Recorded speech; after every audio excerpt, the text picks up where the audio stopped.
Welcome back to the ABC General Hospital Spoilers channel. Today, we will dive deep into the electrifying drama unfolding in the next episode on Wednesday, November 5th, 2025. As Port Charles continues to simmer with secrets and betrayals, viewers are in for a roller coaster of emotional confrontations and shocking revelations that could shatter alliances forever. This installment promises high-stakes tension, from hidden pregnancies to corporate vendettas and unexpected warnings that leave no one unscathed. Let's unpack the layers of intrigue step by step, exploring how these plot twists are set to redefine relationships and futures in the iconic ABC soap opera.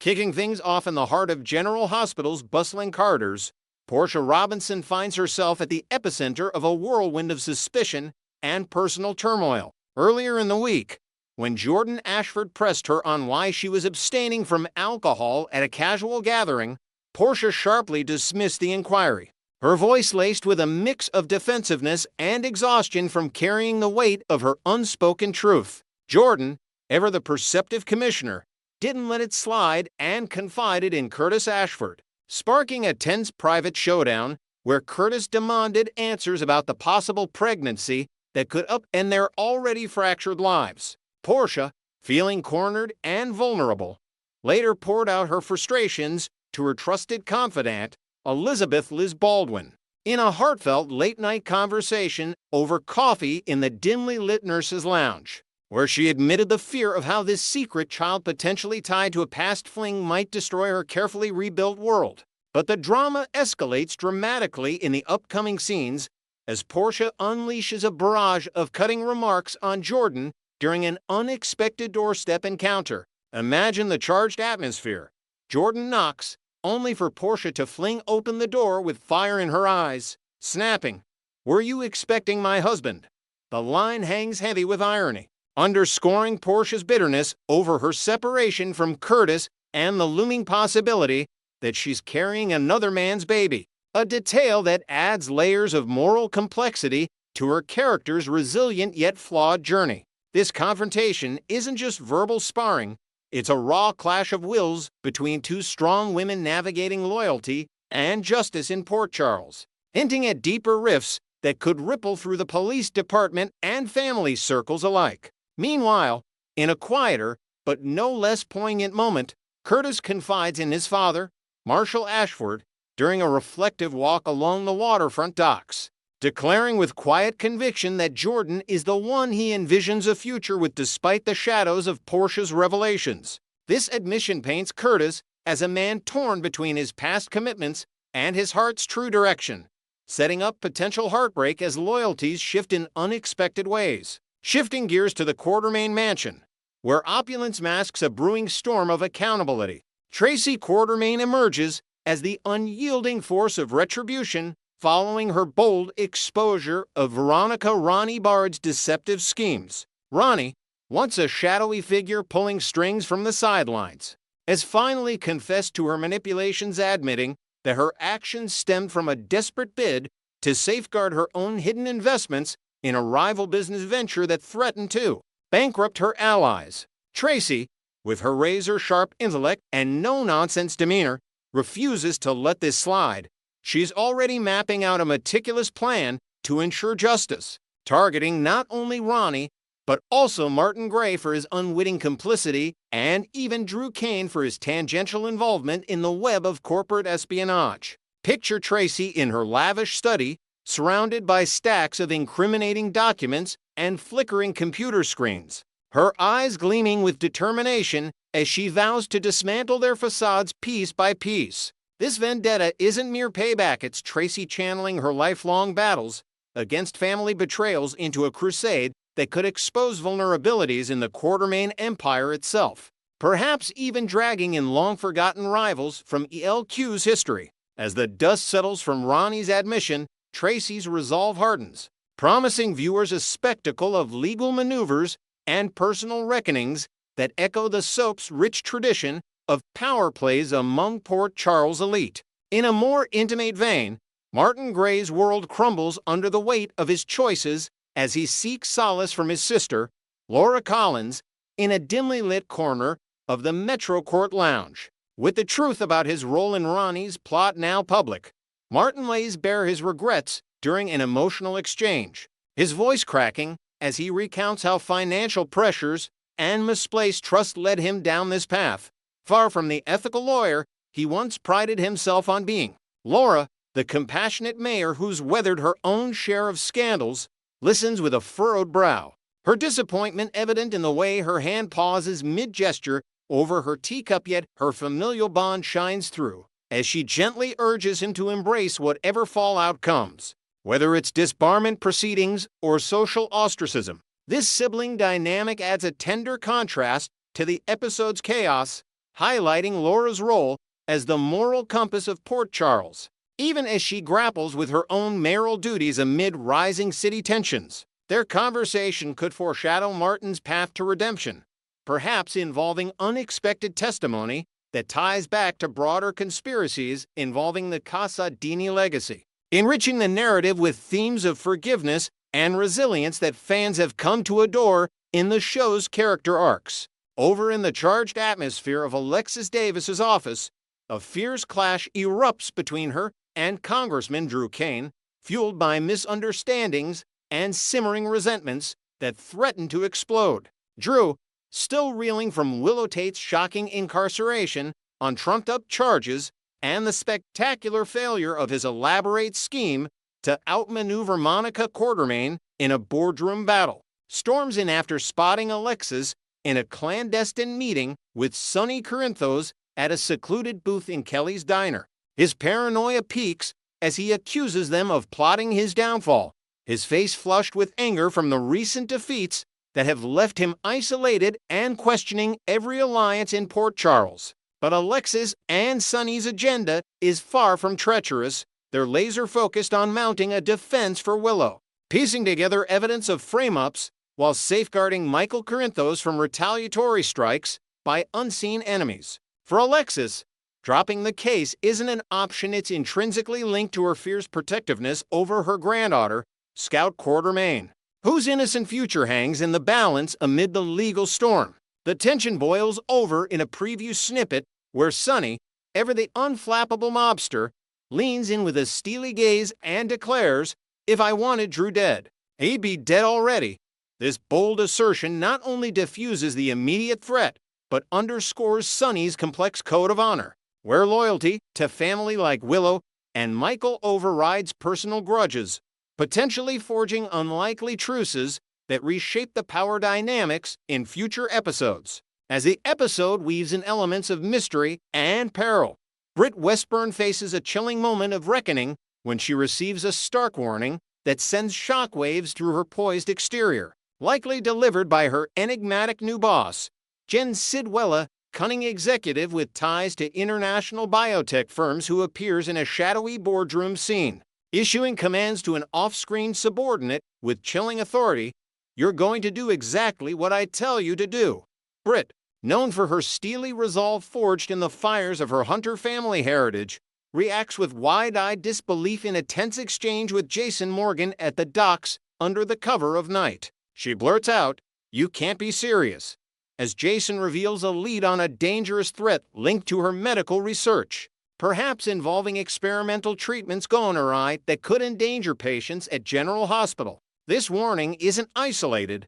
It ties into Britt's ongoing battle with her past demons, including her Huntington's disease storyline, adding psychological depth as she weighs obedience against her instinct for self-preservation. Fans might speculate on Jen's true motives. Could he be a front for a larger syndicate targeting Port Charles' medical community, heightening the suspense and positioning Britt as a pivotal player in an emerging thriller subplot? Adding a layer of deception to the mix, young Rocco Falconeri falls prey to a clever ruse that leaves him reeling, possibly orchestrated by a mischievous acquaintance during a seemingly innocent game at the park near the Falconeri home. Rocco, with his wide-eyed curiosity and unwavering loyalty to his family, gets completely duped into believing a tall tale about a hidden treasure buried in the Quartermaine gardens, leading him on a wild chase that uncovers more than he bargained for, perhaps stumbling upon clues to the Ronnie Bard scandal by accident. This lighthearted yet pivotal fooling serves as comic relief amid the heavier plots, showcasing Rocco's growth from a wide-eyed kid to someone unwittingly entangled in adult intrigues, much like his father Dante's early days on the force. Meanwhile, back at the Quartermaine estate, Tracy's patience snaps in an explosive finale where she confronts Ronnie Bard directly, her finger pointing toward the grand double doors as she demands, "Get out of my house now." The eviction is more than a dismissal. It's a symbolic cleansing of deceit from the family's inner sanctum, with Ronnie slinking away into the rainy night, her empire in tatters and alliances forever broken. This scene encapsulates the episode's core theme of consequences catching up, leaving viewers on the edge of their seats for how these threads will intertwine in the days ahead. In wrapping up this preview of Wednesday's General Hospital, the stage is set for a cascade of emotions and plot pivots that remind us why this soap remains a cornerstone of daytime television. From Portia's defiant stand to Tracy's iron-fisted justice and Britt's ominous alert, every character arc pulses with potential for heartbreak, redemption, and revenge. Next, we'll dive deep into the explosive tensions brewing as Josslyn Jax uncovers the treacherous web surrounding Marco Rios and his ties to the ruthless Jen Sidwell empire, forcing her to choose between loyalty to the WSB and protecting her beloved Uncle Lucas Jones from a devastating heartbreak. In the electrifying episodes airing the week of November 3rd to 7th, Josslyn finds herself thrust into a high-stakes undercover operation orchestrated by the no-nonsense Jack Brennan, head of the WSB's covert division. Brennan, ever the strategic mastermind with a reputation for pushing agents to their limits, recognizes Joss's sharp instincts and unyielding determination as perfect for infiltrating the shadowy underbelly of Sidwell's criminal syndicate. The agency stands on the brink of a major breakthrough, with fragments of incriminating evidence piling up against Sidwell, who has evaded justice for years through a network of loyal operatives and falsified alibis. To seal the deal, Brennan assigns Joss the delicate task of embedding herself among key players, specifically targeting the personal circles of Lucas Jones and his enigmatic partner, Marco Rios. This isn't just any mission, it's a calculated move to exploit emotional vulnerabilities, turning friendships into unwitting sources of intelligence that could dismantle Sidwell's operations once and for all. Joss, drawing from her own turbulent past in Port Charles, steels herself for the deception, knowing that one wrong step could unravel everything. As Joss navigates this perilous assignment, she'll need to forge deeper connections with Lucas, the compassionate doctor whose life has been a whirlwind of professional triumphs and personal betrayals. Lucas, with his gentle demeanor and unwavering dedication to healing at General Hospital, has always been the steady anchor for his family, including Joss's mother, Carly. Yet, beneath his composed exterior lies a heart still scarred from the deceptions of his former husband, Brad Cooper, whose web of lies involving falsified adoptions and hidden agendas left Lucas shattered and wary of love. Brad's manipulations, which included secret alliances with dangerous figures in town, eroded Lucas's trust to the core, making him question every overture of affection. Enter Marco Rios, the suave and charismatic lawyer whose arrival in Port Charles felt like a beacon of hope amid the chaos. With his polished suits, intellectual charm, and promises of a future untainted by scandal, Marco captivated Lucas from their first chance encounter at a hospital fundraiser. Their romance blossomed quickly stolen moments in quiet cafes, late-night discussions about medical ethics clashing with legal intricacies, and Marco's seemingly genuine support during Lucas's grueling shifts. Lucas, who had sworn off vulnerability after Brad, allowed himself to fall deeply, envisioning a partnership built on honesty and mutual respect. Little did he know, this idyllic romance was resting on a foundation of deceit.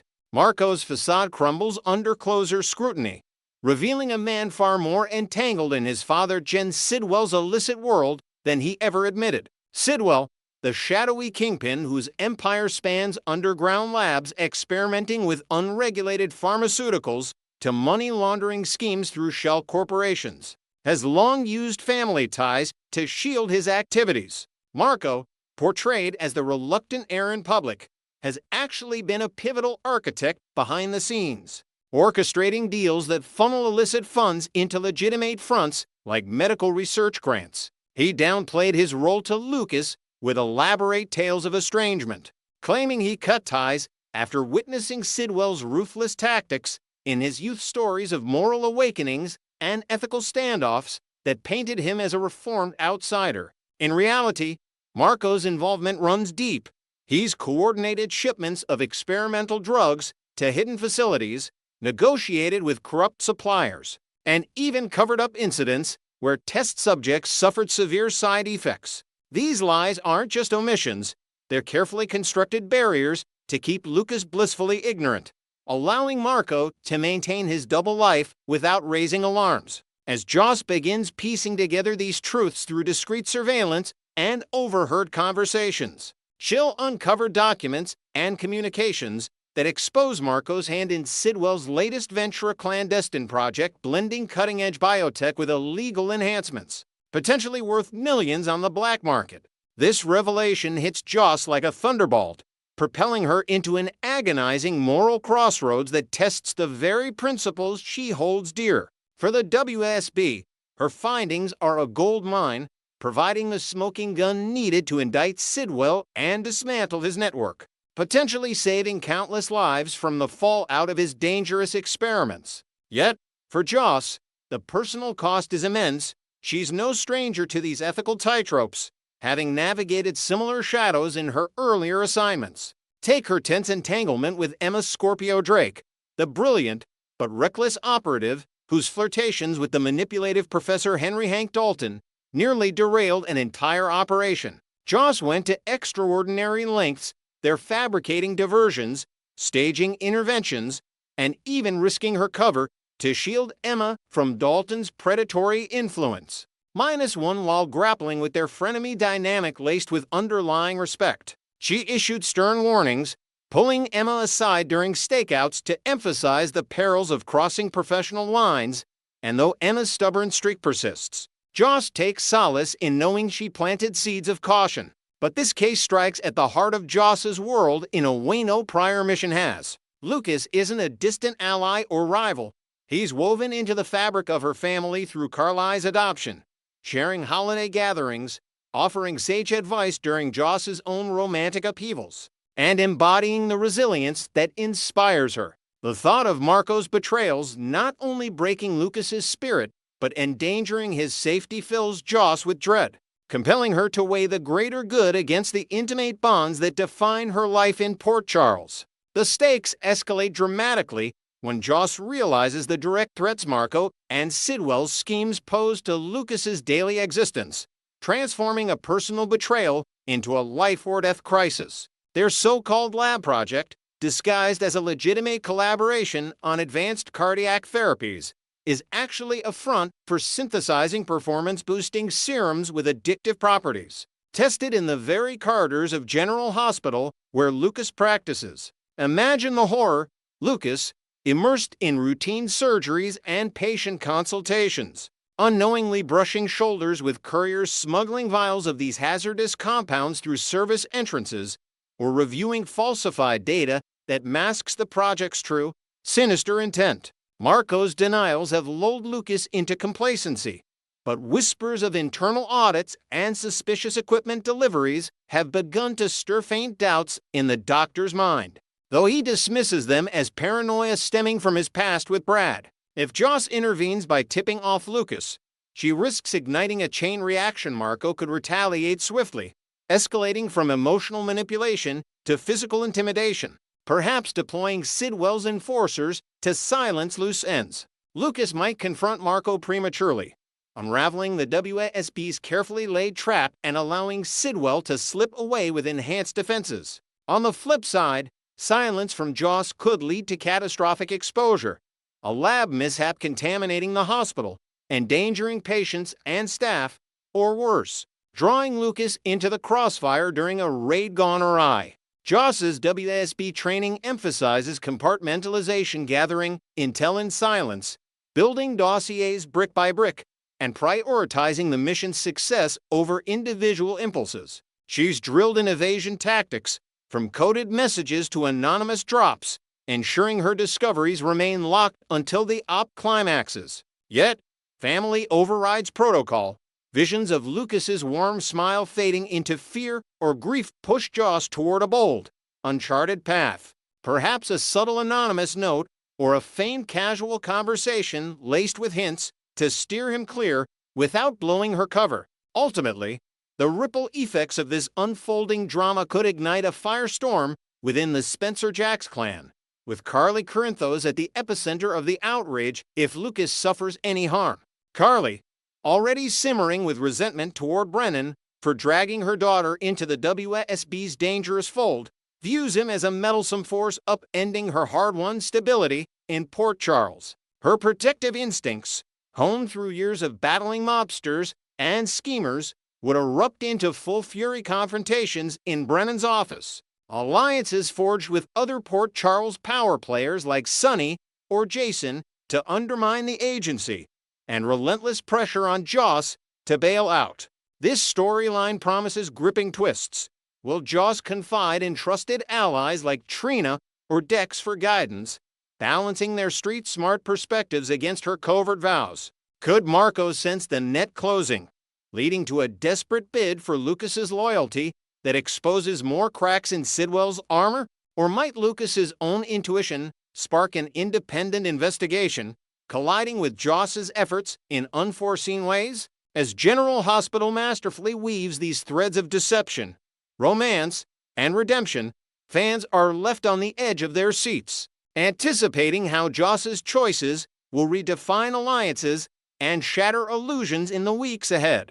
Next, we will learn about the intricate and potentially explosive situation unfolding between Michael Corinthos and the enigmatic Jacinda Bracken, a relationship born from deception that now teeters on the precipice of genuine, incendiary passion. In the shadowy corridors of Port Charles power plays, where alliances are as fragile as spun glass and loyalty is a currency more valuable than gold, these two unlikely partners have constructed a carefully staged romance. But as the walls of their pretense begin to crack under the weight of a single, pivotal decision, the very foundation of their arrangement is set to be shaken, revealing a connection far more profound and dangerous than either of them ever anticipated. The coming days promise not just a shift in their relationship status, but a complete transformation that could redefine their futures and ignite a fire that may be impossible to control.